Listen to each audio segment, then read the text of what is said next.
Guys, I can't with this. I can't. Charlie says, do we really need to spend another half hour talking about Aaron Rodgers?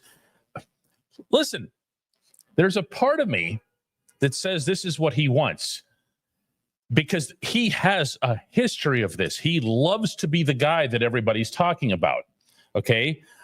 On the other hand, I think no matter how secluded he is, no matter how isolated or surrounded by, yes, people or whatever else it is that happens in his life, he has to have an awareness that this scenario is not like previous scenarios, meaning I don't know what percentage of people in Pittsburgh actually want him to come. They just want this thing to one way or another go away. Good afternoon to you. I'm Dejan Kovacevic of DK Pittsburgh Sports. And yes, we're putting in another half hour of Rodgers talk because he appeared on the Pat McAfee show, which is there's a business arrangement between him and Pat, and he spoke for the first time in, boy, that must have been months, right? 3 months.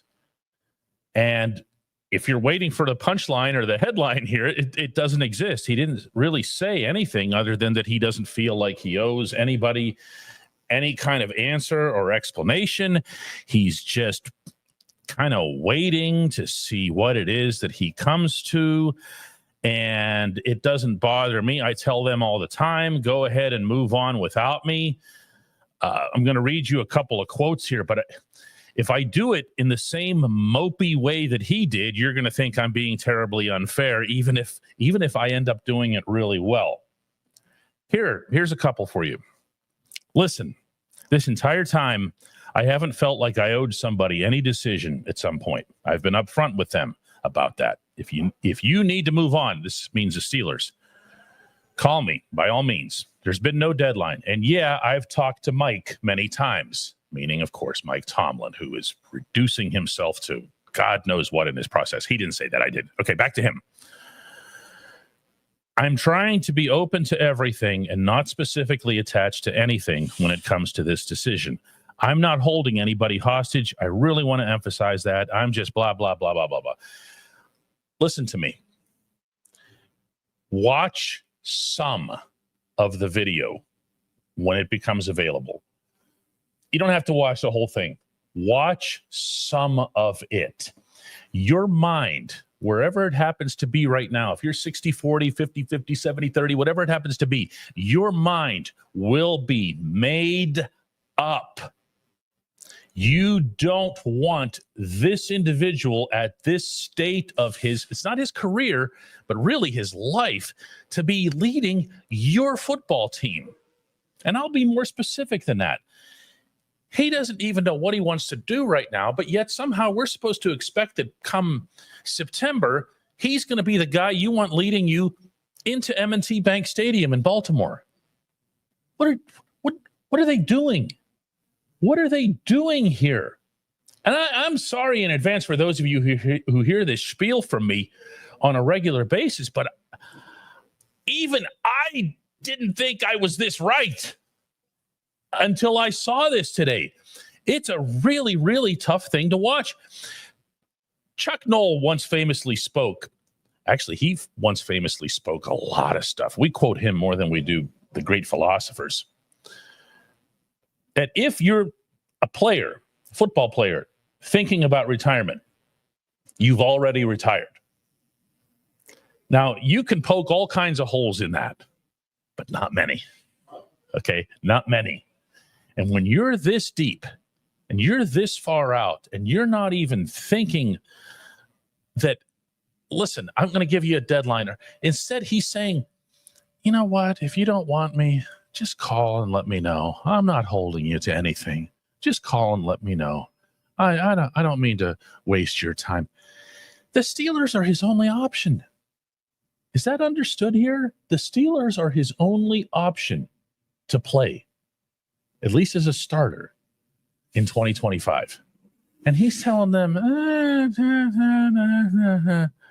but you're gonna just say, no, Aaron.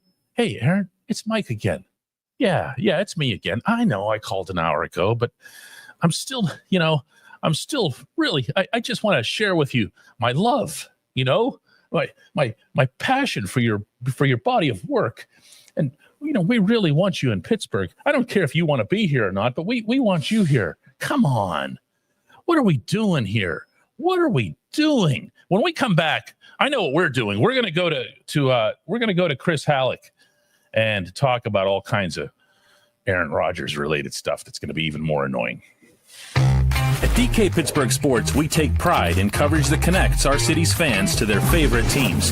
Now, that connection's stronger than ever. Introducing our all-new state-of-the-art app. Find expert inside reporting and original podcasts. Check live box scores. Track the latest stats. Chat it up with our community of thousands of fans, all in one place. The new app from DK Pittsburgh Sports. Coverage that connects.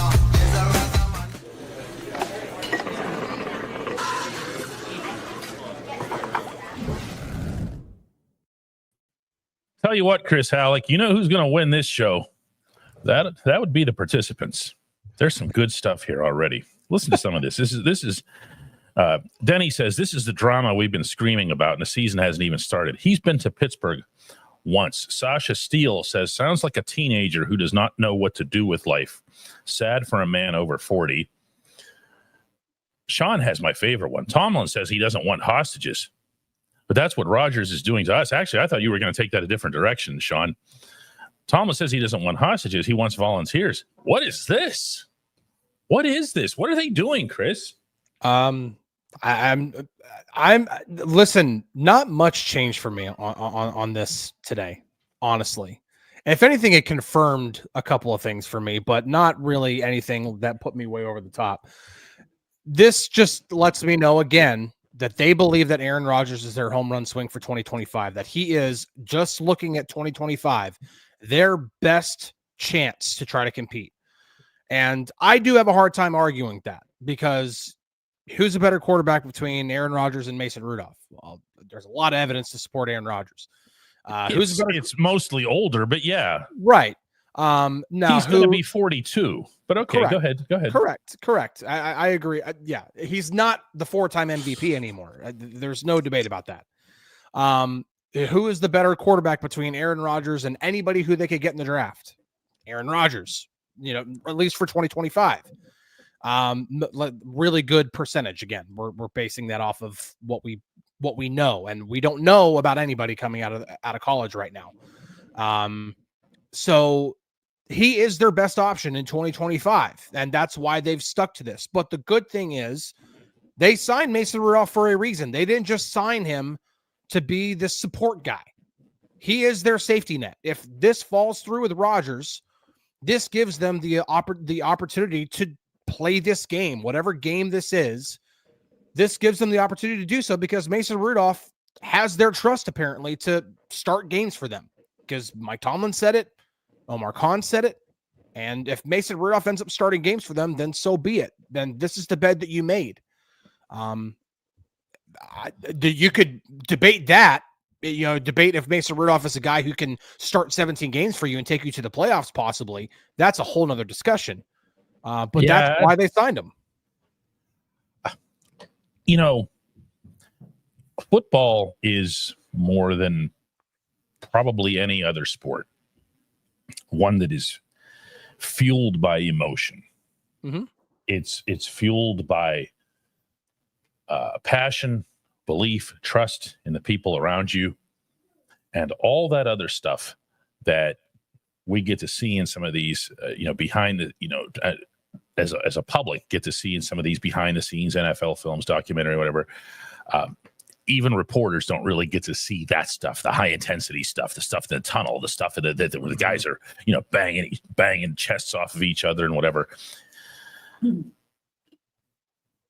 not going to go too far into a Rodgers versus Rudolph comparison. Oh, no, I know where that goes. Okay. Yeah. And I know which one has accomplished a lot, and the other one had a nice little stretch of games in late 2023. I'm not an idiot. Yeah. And what I want to take this is this idea that in 2025 that it's that guy, or because it's not. Because it's not. My multiple beliefs on this front are that Rudolph is not necessarily but right guy for an Arthur Smith offense. Arthur Smith would happen to share that view because he sees Mason, and fairly so, as someone who's very similar to Ryan Tannehill in the way he does business, in the way he carries himself to the line of scrimmage, the way he holds the pocket, the way he steps up into the pocket, the way he can throw downfield. And we, as Pittsburghers or people who follow the Steelers from wherever you happen to be, don't have to wonder whether or not this individual would be 1 billion% all in on the process. It would be his life's dream. He would run through a cement wall just for the opportunity to be that guy. And we're watching this other guy as if he is somehow 7 times better than this at age 42. I cannot accept any component of that. Scorpio says, Steelers, he's just not that into you. I hear the girlfriend comparisons all the time. It's actually kind of funny. I don't think he's just that into football right now. And I don't blame him. Yeah, that's the part. If you're looking for any part, like, to me, the most alarming part of it is the fact that, okay, he's dealing with a lot of personal issues and he's tending to all that. He said that requires his attention, and that very well may be the case. I don't know what's going on with Aaron Rodgers. I'm not going to pretend to know what's going on with Aaron Rodgers. And so I don't care what's going on with Aaron Rodgers. Okay. Right. So if he is dealing with a lot of personal issues, then so be it. But I don't necessarily, like, I understand what Chuck Noll said, and I do think that there is some truth to that, but I also think about Jerome Bettis and how he was contemplating retirement after 2004, and then he decided to come back because he wanted one more crack at a Super Bowl. He ended up winning. So, like, there are exceptions to the rule, and usually the people that generally are exceptions to the rule are usually special people. And I don't think anybody would debate that, in the grand scheme of things, that Aaron Rodgers has been a very special quarterback. Now, I mean, so was Johnny Unitas. Yeah. I mean, this is not, we keep talking about him because of his name and because of his brand, and, because he still has the cachet to be on the McAfee show and whatever else. He's going to be 42 in season. This is not, I mean, I understand he threw some touchdowns. I also understand that the Jets really didn't have any option except to throw the ball all the time and whatever. I'm with these people, Chris. I disagree. I wholeheartedly disagree with that. What's that? That Rodgers is not better than Mason. I just don't agree with that. At 42? No. Okay. Well, let's factor in just for the fun of it. I'm going to do a chalk talk on this, by the way. Just for the fun of it. No. Just for the fun of it. Okay. Mm-hmm. There's no way that you can discount the age factor. And here's what I mean when I say that. 100%. Yeah. No, I'm not just talking about what impact it would have on his performance. I'm talking about what impact it would have on him staying on the field, Chris. Mm-hmm. Don't forget, we're less than a couple of years removed from him not lasting one set of downs. Yeah. For an entire season. And what happened to him? What happened? What occurred on that play that was so devastating that caused him to be gone for the season? Do you remember it? Yeah, it was an Achilles. No. But what actually happened to cause the injury? Nothing. Oh yeah. Usually Achilles injuries are that. Usually they're non-contact. Okay. Yeah. But nothing happened, and he just went down. Now, I can tell you, Chris, that if I took one snap in the NFL, okay, the same thing would happen to me. I would just be this crumpling blob of protoplasm writhing in the backfield with no contact having been made. And that's also a very real risk. It is a risk. I'm not saying that you sign Aaron Rodgers. Yeah, the arm is still there, man. He can still spin it. He can still make some special throws. I'm not concerned about the on-field performance. I absolutely think there's merit to the concern about him staying on the field for 17 games, even though to his credit, even though he did it last year, but he also had a ton of injuries last season that affected his performance, that affected his mobility, that affected his movement in the pocket. And there's a long list of those that I compiled recently for a Daily Shot podcast. I probably should have printed those out. It's like this long, stuff that actually went wrong last year and that arguably he shouldn't have played through, but because he's so stubborn and he's going around the halls telling everybody at the Jets he's going to play, who's going to say no to him, that also hurts your team. So durability is very much an issue. If it was at 41, it's going to be at 42. Useless knowledge. Who comes at us with useful knowledge? Says Rodgers was hurt all of last season. Why would you subject yourself to his drama and injury-prone self?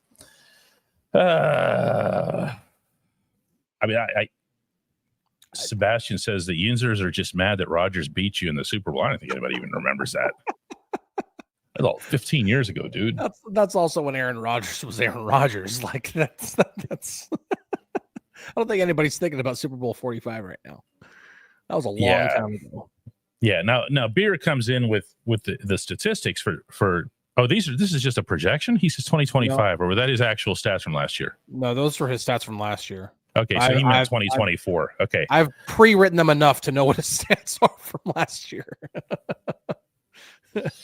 I mean, yeah. I recognize the 28 and the 11. And 11's high for him, by the way. That's a lot. Usually he doesn't even throw that. I mean, he was playing with a bad team. Yeah. Yeah. Garrett says Chris is right. The arm is fine. He just needs protection because his flesh is mostly dust at this point. Well, he's come to the right place for pass protection.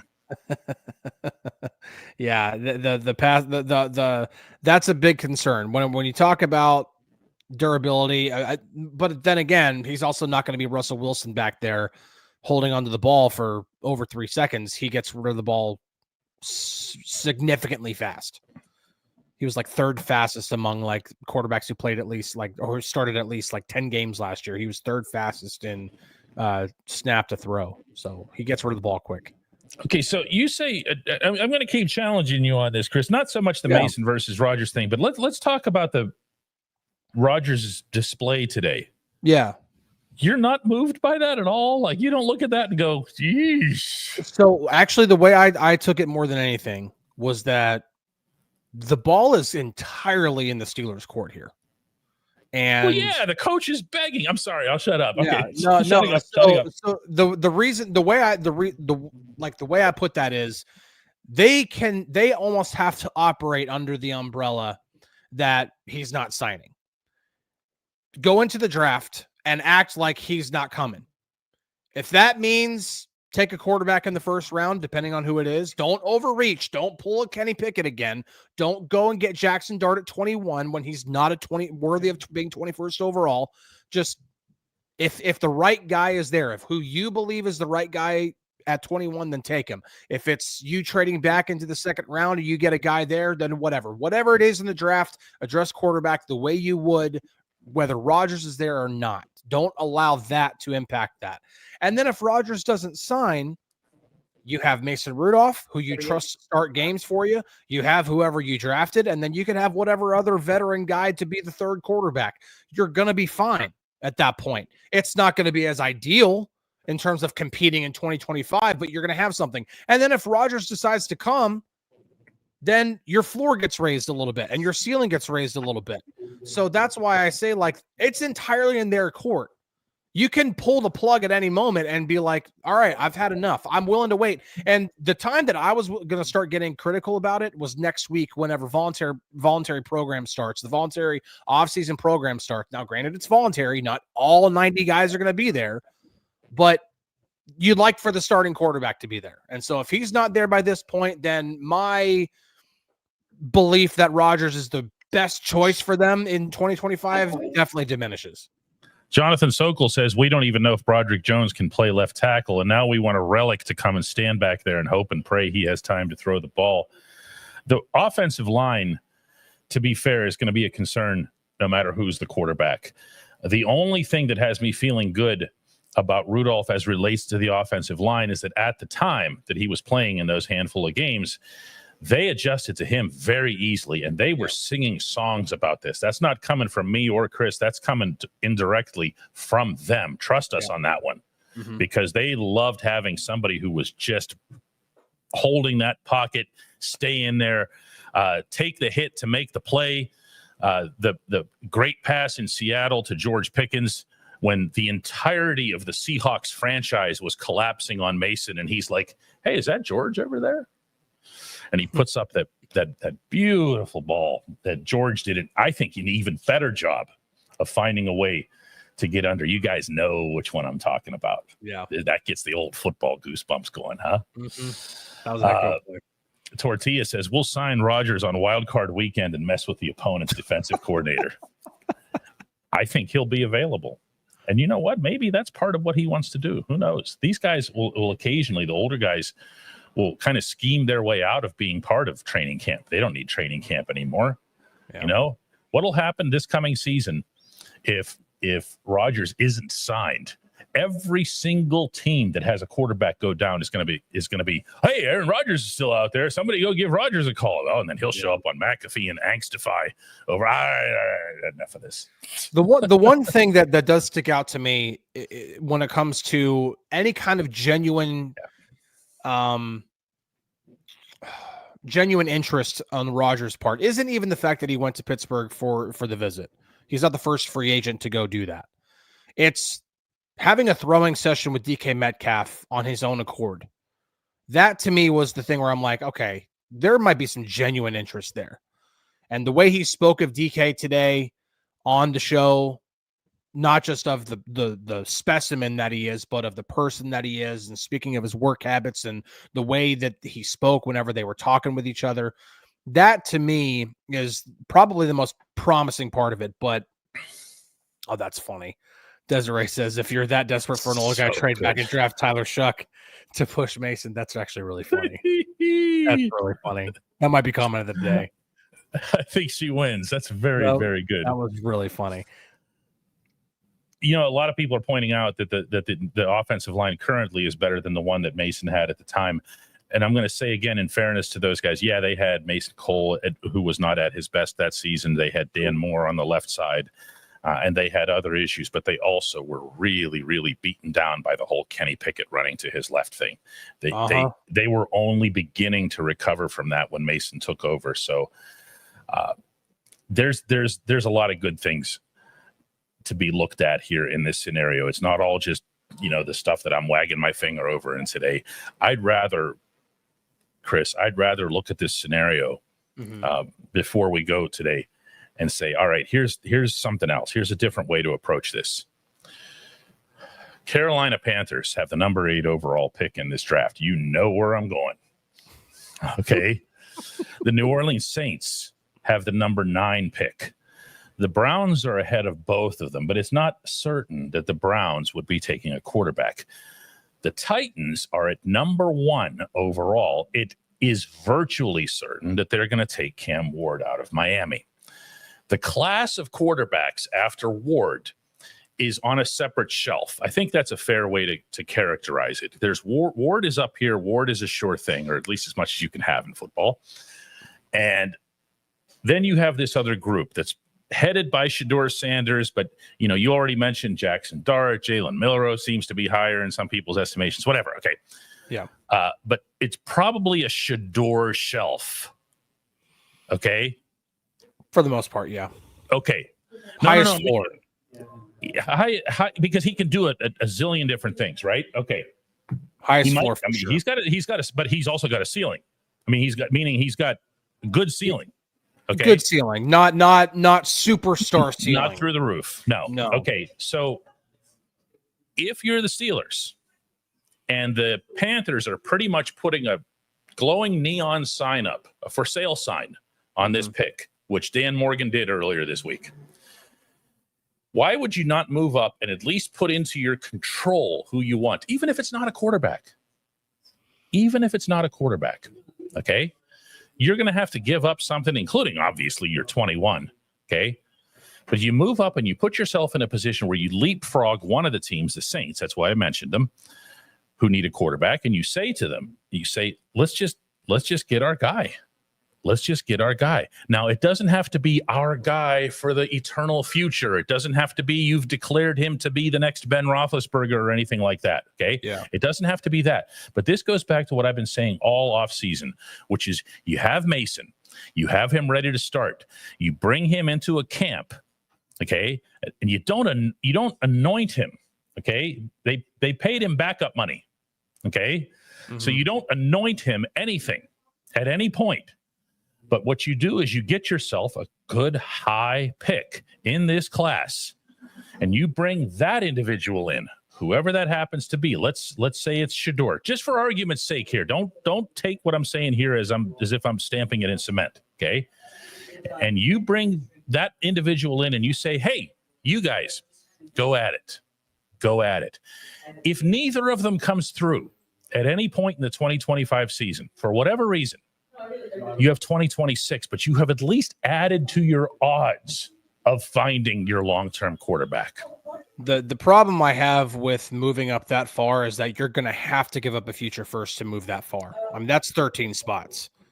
That's a lot. Like when the Chiefs traded up to get Mahomes, they traded up 17 spots to get to 10th overall, and they had to give up a future first and a third in that current draft. Teams are going to know the Steelers don't have a second in this year's draft. So they are going to, in order to move up that much, they're going to ask for as much as they possibly can. And unless you're going to get the guy who you think is going to be your franchise quarterback for the next decade, I am not doing that. Now, if they think it's Sanders, by all means, do it. And you better be right. Because if the Chiefs don't hit a home run with Patrick Mahomes making that move, they are putting themselves into a big bind, and they're going to draw a lot of criticism from their fans. That ended up working out really well. Probably one of the best trade-ups to go like in NFL history because of who they went to go get and what he's turned into. But if you make that kind of a move to go get your quarterback, man, you better be sure that it's the right guy. Because and that goes for next year too. I keep talking about moving up to go get whoever you want next year. Doesn't matter when you do it. If you make a move to go get somebody, you can't have another Devin Bush situation. Okay. Rhino says here you have to be right if you make that move. The last two times the Steelers traded up to go get somebody before Devin Bush was Santonio Holmes, who won a Super Bowl MVP, and Troy Polamalu, who is in the Hall of Fame. So that should be the expectation, honestly, if you make that kind of a move to go get somebody. It's got to be a guy who you project as a perennial all-pro type. And that's my point as well. Rick Love says, DK, if you're saying make a good high pick, a quarterback, does that not go against your best player available? No, because I'm not saying that. I'm saying that if you believe that the 8th overall pick in this draft should be a quarterback, not because you need one, because that's where that player is on your board, then you go get him. That's my point here. If they have, and listen, we can all talk like experts, sound like experts, read all of the actual experts on all this stuff, and we still don't have one millifraction of the information that any single NFL franchise has on these guys, on the field, off the field, anything. There's always going to be, and you're going to see it a week from today, you're going to see guys falling, and everybody, me and Chris too, are going to be going, what's happening with that? Guess what? Somebody knows something. Mm-hmm. Okay. Usually that's the way it goes, Now, every once in a while, there is going to be a team that does something spectacularly stupid. It's usually the Browns. And you wait for it and you go, okay, well, yeah, it's just the Browns. It's the Browns being the Browns. Okay.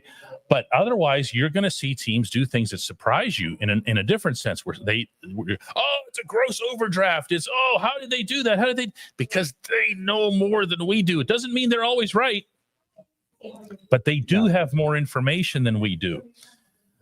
That's something that I'm thinking about all the time through that process. My point was, Chris, if you take there are ways to conduct your drafts in a logical, normal sense. Okay. And you say, well, you can't give up this. You can't do that. You can't do it because that's not how it's done. That's not how it's. I would posit that we're now a half decade into the post Ben holy heck, we're still looking around phase. Mm-hmm. And there has to come a stage of all of this where you say, listen, enough. Okay, enough. We have got to figure this out. We've got to stop right here and not worry about if we're hurting this or hurting that. We have got to get a quarterback. And it doesn't matter. Brent says, I don't think there's a quarterback in his draft who can start without sitting for 2 years at least. I think Cam Ward's going to be hitting the field. No, yeah, Cam Ward's going to be unless he means a non-Cam Ward guy. Yeah. I mean, and it's very possible. I mean, if they draft Jalen Milroe, let's just say hypothetically they trade back and they get an early second-round pick, and that's who they use it on to get Jalen Milroe. He's not starting right away. They're not drafting him to be the guy right away. They're drafting him because they know what the ceiling is, and the ceiling is way higher than any other quarterback in this draft. I don't think anybody's going to argue with that, because when you look at if every quarterback in the draft, and it won't happen, but if every quarterback in the draft realizes their full potential, Jalen Milroe is going to be the biggest one of them all. That's not much of a debate. The question is that it's a gigantic risk to do so. That's why he's not going to be this top 5 pick or top 10 pick or whatever, that's because he's got a lot of room to grow. That's why he won't be a starter right away. I love this from Randy Wagner. This is in the 2008 NFL draft. Chris Johnson was the 5th running back taken. What was the cause of his fall? Everybody blew it. That's what. Yeah. You don't have to overthink this stuff. Chris Johnson could run like the wind. Mm-hmm. He was a human touchdown. I will say there is one player I've been asked a few times throughout this process of like, who would you trade up to go get? And I've read more things recently on him. I would go get Ashton Genty, man. And did you read what he said in the Players Tribune? I was just going to bring that up. Oh my gosh. Now, I'm really cynical about Players Tribune. I don't want to bore everybody about this, but because the way they do business is the athlete tells them something and then they write it. Mm-hmm. So it's not like he sat down with a pen and wrote it himself. But also, I don't care because that sentiment was fantastic. For anybody, can you find it, Chris? I'll pull it up. All right, you find it while I go through a couple other things here. Ashton Genty is the guy that everybody should want after reading that. Oh my gosh. Yeah, Mike says here that no QB this year is worth a pick at 21. And again, Mike is referring to, I'm sure, not to speak for him, but he's not including Cam Ward in that. It's really the non-Ward quarterbacks that we're talking about in this conversation in general. Garrett says that if nothing else, G&T's swagger is already all pro. And the thing is that this is a great running back class, and he is by far he is the head of it, the best. I mean, it's a long drop off between him and Omarion Hampton, and I really like Omarion Hampton. If the Steelers take Omarion Hampton at 21 straight up, it's a good pick. That's how I feel about Hampton. And Genty is that much better. My life doesn't turn around what the Titans do. I don't care at all. However, you know what's going to happen here? Those guys are going to draft Ward. They're going to do exactly what they did with Will Levis. They're just going to throw him out there and say, "Go get him, kid." Good luck. And you're going to see splashes. You're going to see signs, and then they're going to screw him up because the rest of the team stinks. I'm not so sure that if I was the Titans, I wouldn't be looking at the running back instead. Yeah, but then they left themselves in this spot. They don't have a quarterback. I found the Genty thing at the end. So he said, "I've taken the long way. I've done that. I'm done with that way. If you pick me, it's simple. I'm coming to your franchise to do what Saquon and the Eagles just did. I'm coming to win big soon. It's tackle football. You know what I'm saying? I draft the guy that can't tackle. Thank you for your time." Like, that's phenomenal. The guy they can't tackle is very, very, very good. Kenneth takes issue with the description of the drop-off between G&T and Hampton because of the size difference. I know G&T is built solid, but Hampton is really young and dynamic with his size. That's the thing that you hear the most about Hampton getting applauded there. Hampton is probably the most physically gifted of all, but there's a big difference between physically gifted and knowing how to run the football. And Ashton Genty knows how to do it already. I mean, he is going to come into whatever team he goes to Raiders.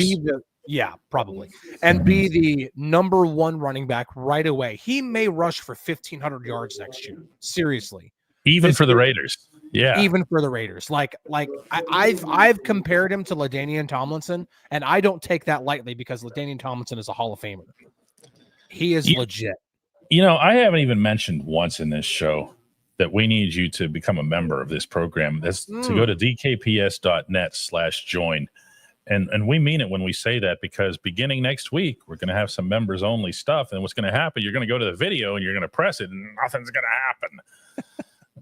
And we don't want to have people feeling like, we didn't tell you about it in advance. So yeah, go to DKPS. You can see it right there underneath Chris, dkps.net/join. You have to type it into a URL. Don't do it now because you'll screw up this show. But whenever the show is done, we'll see you take care of business like that here.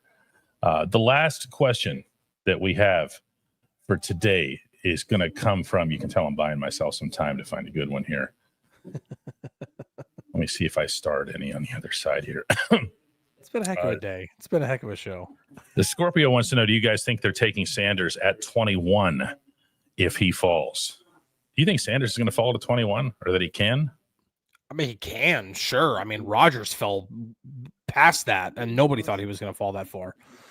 So yeah, it can happen. I mean, again, there are legitimate concerns about his ceiling. And when you're taking a quarterback in the first round, especially earlier on, like top 10, top 15, you're usually drafting him to be your guy. You're usually drafting him. Like Ben was an 11th overall pick. They weren't drafting him to be like, well, maybe he'll turn into something, or no, they were drafting him to eventually be their franchise quarterback, not to be their day one starter, but to eventually, probably in year 2, like what happened with Mahomes in Kansas City and what's happened with a lot of other quarterbacks, was to sit for a year and then, okay, you're our franchise guy.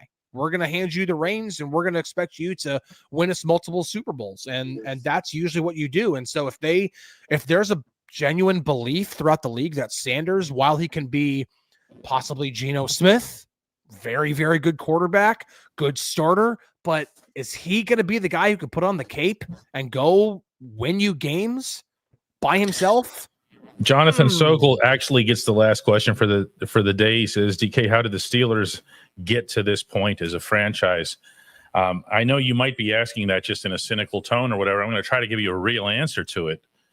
And that is that there always has to be, if not necessarily a stone scripted plan of succession at the quarterback position, there has to at least be honest attempts made. When the Steelers drafted Mason Rudolph and Ben Roethlisberger went public on the radio and criticized them for it, we should have went and gotten, Ryan Shazier's replacements, which they ended up forcing the next 2 years. That should have been left to play out, okay, and in an honest way. And then there should have been other quarterbacks brought in. But all that happened was Ben kept going year after year after year, and then you could see that, there wasn't much left by the end. Respectfully, I mean, he had them at 11-0. Okay, I mean, but when I look at what's gone wrong for the Steelers here, it's that they didn't do that thing where you throw a bunch of quarterbacks against the wall. It's not always just that magical day that you get Joe Burrow. Okay. There are different ways to do this. There are different approaches. And the Steelers attempted, other than drafting Kenny Pickett, none of them. And then they get burned by Pickett. And anyway, guys, listen, we'll be back with another one of these tomorrow. Chris, we're going to try to avoid talking about this. So can we pull that off tomorrow?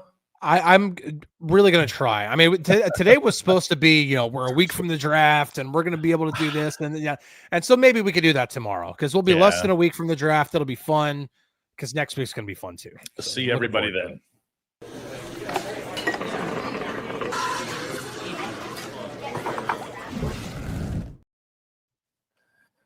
Dan Van comes in with a $10 contribution just to point out that on a positive note, Is DK still workshopping his Chris sign-off? No, man, that last one was really good. You know why? Because Chris did it. Did you notice that? Like I kind of threw it into his court there, so to speak, since he was using that phrase earlier. I went over to Chris and I was like, Chris, subliminally, do the sign off. Do your own sign off. And he did it. And everything was smooth. He said, hey, Chris, how about thanks for helping me pull today's double shot? I don't know. That's really corny, but you sent in $10, so we're probably going to do it tomorrow. Okay.